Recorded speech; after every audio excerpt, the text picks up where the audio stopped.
Tuhan karena kita istimewa, karena kita di mata Tuhan berharga. Gitu ya Kak? Iya. Kalau gitu istimewa dong. Iya, sampai yang akan kita nyanyikan ini. Yuk mari kita nyanyikan sama-sama.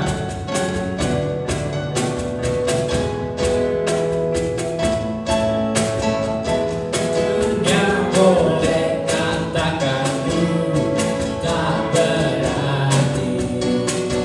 Dunia boleh katakan ku bukan siapa-siapa. Tapi ku hanya dengan apa kata Yesus. Dia katakan ku istimewa, ku istimewa, karena ku miliknya, ku istimewa. Berbagai macamnya ku istimewa. Yesus mengasihiku, Dia hadir dalam hatiku dan jadikanku istimewa. Katakanku tak berarti. Dunia boleh katakan ku bukan siapa-siapa. Tapi apa? Tapi ku hanya dengan apa kata Yesus. Dia katakan ku istimewa,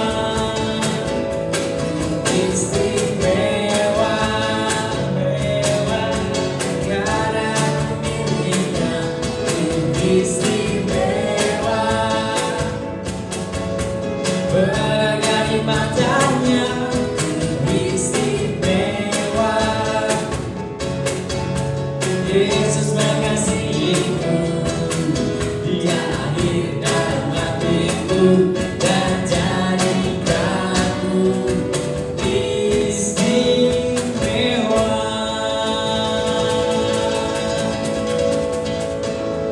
Kak Yoyo, aku ada pengumuman nih.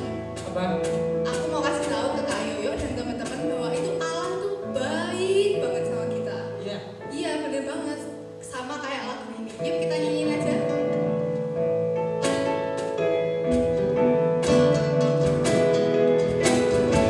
Teman-teman kedua, kita sama-sama nyanyikan lagu ini.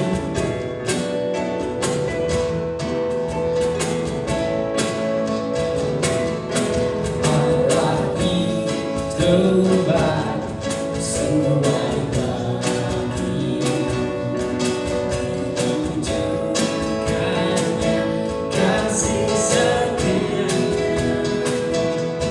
Dia menyediakan semua duka, menyatakan kebaikan, menyatakan kebaikan, menyatakan kebaikannya padaku. Kasih setianya tak pernah berubah, dulu, sekarang, dan selamanya.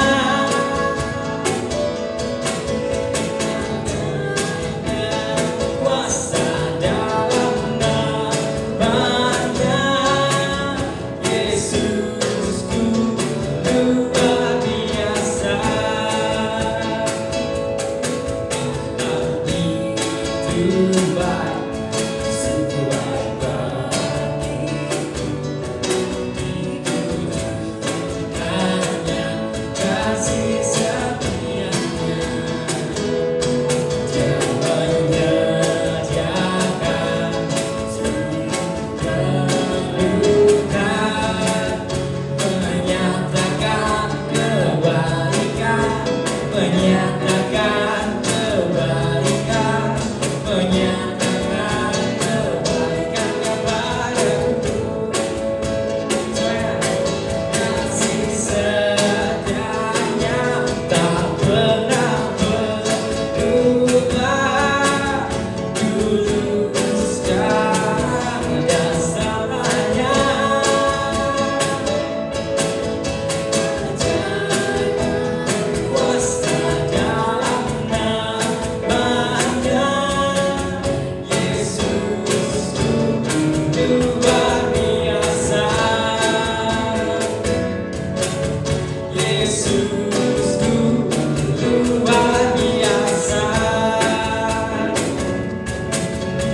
Yesusku luar biasa.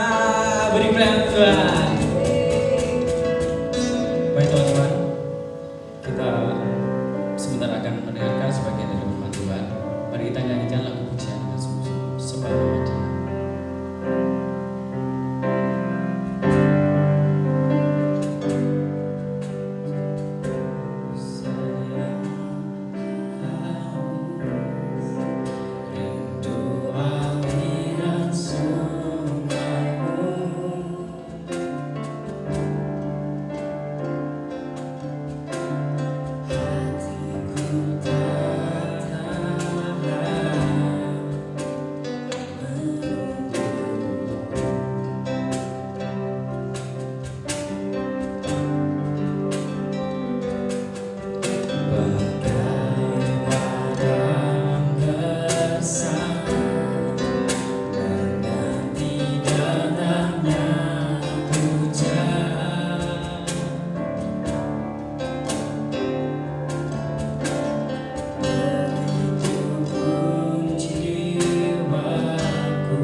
Halo adik-adik, bagaimana kabar kalian hari ini? Kakak berharap kalian semua dalam keadaan baik-baik saja ya. Yuk sekarang, tiba saatnya kita mendengarkan firman Tuhan. Kalian duduk yang baik, fokus, konsentrasi, agar firman Tuhan bisa kalian dengarkan dengan sungguh-sungguh dan tidak ada yang terlewat. Samuel sudah tua sekarang, tapi Allah tetap memakai Samuel. Kenapa? Karena Samuel selalu mendengarkan apa yang Allah katakan. Tidak hanya mendengar, Samuel selalu mentaati apa yang Allah katakan. Allah sangat sayang kepada Samuel. Allah sayang kepada anak-anaknya yang mendengar dan mentaati dia. Suatu hari, Tuhan menyuruh Samuel pergi. Tuhan menyuruh Samuel pergi ke kota Bethlehem, ke rumah Bapak Isai. Kenapa Tuhan menyuruh Samuel pergi ke rumah Bapak Isai? Ternyata Tuhan punya rencana. Tuhan sudah memilih satu dari anak Isai untuk menjadi raja, memimpin bangsa pilihan Tuhan. Samuel pergi. Samuel taat kepada Allah. Ia melakukan persis semua yang disuruh Allah kepadanya. Apakah kamu juga taat seperti Samuel?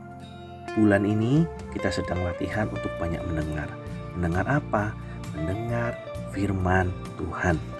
Karena Tuhan berbicara kepada kamu dan kakak melalui firman-Nya. Melalui buku istimewa ini, yaitu Alkitab. Bagaimana sih maksudnya? Kakak beri contoh ya. Alkitab berkata, hormatilah ayahmu dan ibumu. Menghormati itu berarti taat, tidak membantah, tidak marah-marah, bicara dengan sopan dan mengasihi mereka. Apakah kamu sudah sepenuhnya menghormati mereka seperti yang Tuhan katakan di dalam Alkitab? Contoh yang lain, Alkitab berkata, mengucap syukurlah senantiasa. Mengucap syukur senantiasa itu artinya selalu berterima kasih kepada Allah dengan sukacita. Adakah di sini yang mengomel waktu makanan yang disajikan tidak sesuai dengan yang kamu mau? Bukannya bersyukur, malah kamu marah-marah dan minta disediakan makanan yang lain. Pokoknya itu berarti kamu belum mentaati apa yang Tuhan mau kamu lakukan. Atau adakah di sini yang suka marah-marah minta dibelikan mainan baru? Kalau tidak dibelikan, kamu marah-marah. Padahal kamu sudah punya cukup mainan di rumah. Apakah itu namanya kamu mengucap syukur senantiasa? Tidak. Itu artinya kamu belum menaati Tuhan. Samuel tidak membantah Tuhan. Samuel pergi. Samuel taat kepada Tuhan. Tuhan suruh, dia lakukan. Samuel sampai di rumah Bapak Isai. Samuel penasaran, siapa sih anak laki-laki Bapak Isai yang dipilih Tuhan untuk menjadi raja atas bangsa Israel? Anak mana sih yang Tuhan pilih? Anak laki-laki yang pertama datang. Lihat gambar ini. Bapak Isai sedang menunjukkan anaknya yang pertama. Samuel berkata dalam hatinya, anak ini ganteng sekali, tinggi pula. Pasti yang ganteng dan tinggi seperti ini yang dipilih Tuhan. Tapi tidak. Bukan ini yang dipilih Tuhan. Tuhan berkata, bukan yang ini. Bukan yang kelihatan mata yang penting, tapi apa yang ada di dalam hati. Rupanya Tuhan bukan memilih yang ganteng dan tinggi, bukan yang ini. Lalu lewatlah anak laki-laki yang kedua. Lihat gambar ini lagi. Kali ini Bapak Isai sedang menunjukkan anaknya yang kedua. Tapi Samuel berkata kepada mereka, bukan yang ini. Lewatlah anak yang ketiga. Samuel lagi-lagi berkata kepada mereka, bukan ini yang Tuhan pilih. Anak keempat disuruh menghadap Samuel. Tapi lagi-lagi Samuel berkata, bukan ini yang Tuhan pilih. Sampai kemudian datanglah anak laki yang ketujuh. Tapi Samuel berkata, bukan juga. Tetap bukan ini yang Tuhan pilih. Bukan semuanya. Oh, seperti apa ya yang Tuhan pilih? Semuanya bukan. Semuanya salah. Bukan pilihan Tuhan. Samuel bertanya kepada Bapak Isai, inikah semua anakmu? Bapak Isai menjawab, masih ada satu lagi yang paling kecil, tapi dia sedang menjaga kambing domba.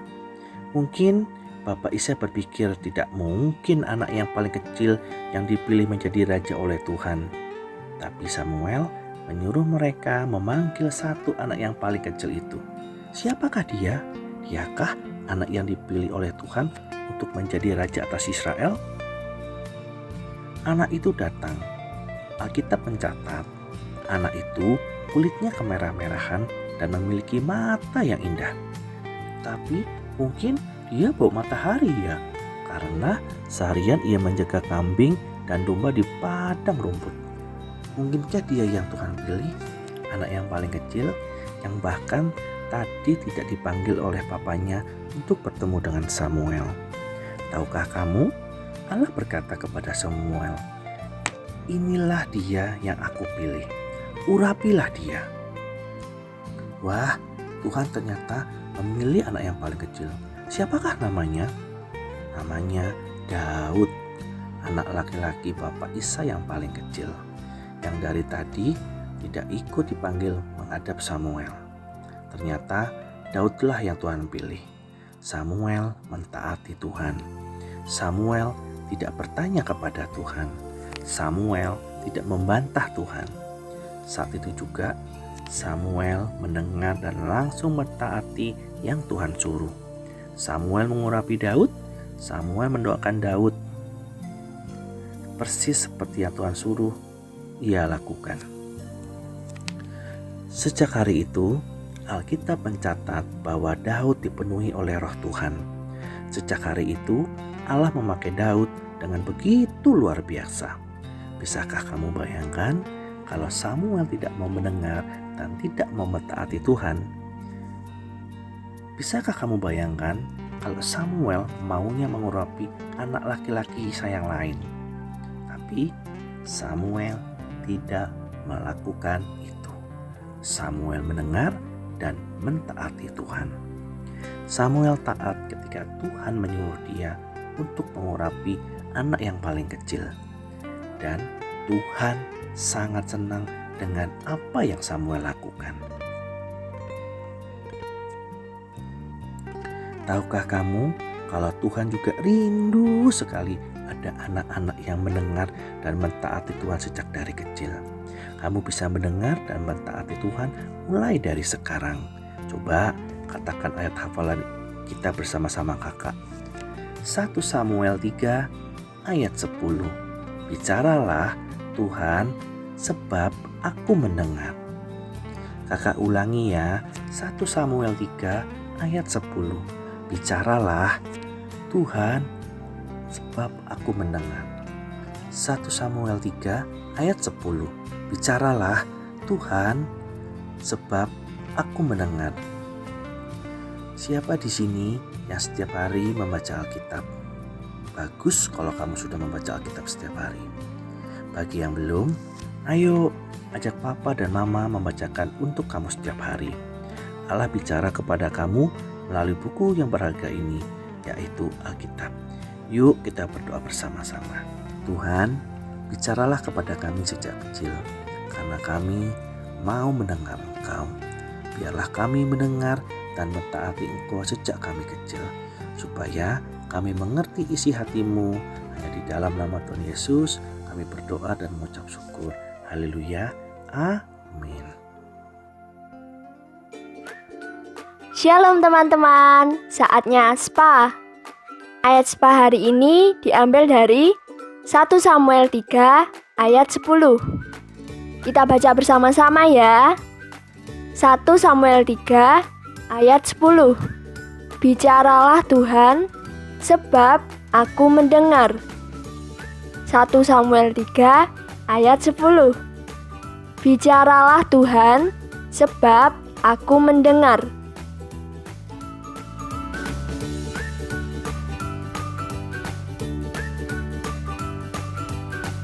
Adik-adik, bagaimana kabarmu hari ini? Pasti luar biasa. Adik-adik, kalian sudah mendengarkan cerita tentang Tuhan Yesus? Sudah ya? Wah, luar biasa. Adik-adik, hari ini setelah kita mendengarkan cerita tentang Tuhan Yesus, kita akan membuat craft. Apa ya craft kita hari ini? Adik-adik, caranya sangat mudah, bahannya juga sangat mudah didapat. Semuanya ada di sekitar rumah kita. Coba yuk adik-adik fokus. Bahannya apa saja? Coba kita lihat ya. Pertama-tama yang kita butuhkan adalah kertas putih. Terus ada krayon atau pensil warna yang untuk memberi warna pada gambar nanti. Terus ada gunting. Adik-adik kalau menggunakan gunting, kalian harus hati-hati ya. Harus ada mama, papa, atau siapapun yang ada di dalam rumah. Adik-adik coba semuanya tetap fokus ya. Setelah bahan semua kita sediakan, apa yang harus kita lakukan ya? Kita ambil kertas putih, kita lipat jadi 2 ya. Kita lipat jadi 2. Nah seperti ini adik-adik, kita lipat jadi 2. Nah ini setelah itu kertas putih nanti kita buat pola seperti ini. Nah kira-kira polanya apa ini adik-adik? Betul sekali, polanya adalah buah apel. Nanti kita bisa buka seperti ini. Nah seperti ini, pola sudah jadi. Nanti adik-adik beri warna buah apelnya yang sebagus mungkin ya. Bisa? Aku pasti bisa. Setelah selesai, nanti adik-adik gunting mengikuti garis pola yang sudah kita buat. Nanti hasilnya akan seperti ini adik-adik. Nah hasilnya seperti ini. Kita buka. Tara. Nah nanti kalian bisa tulis ayat SPA yang kalian sudah pelajari tadi. Ayatnya kalian taruh sini, isinya kalian taruh sini. Mudah sekali kan? Kalian bisa? Pasti adik-adik bisa. Selamat berkarya, selamat mencoba bersama mama, papa, kakak, atau siapapun yang ada di rumah. Tetap jaga kesehatan, diam di rumah.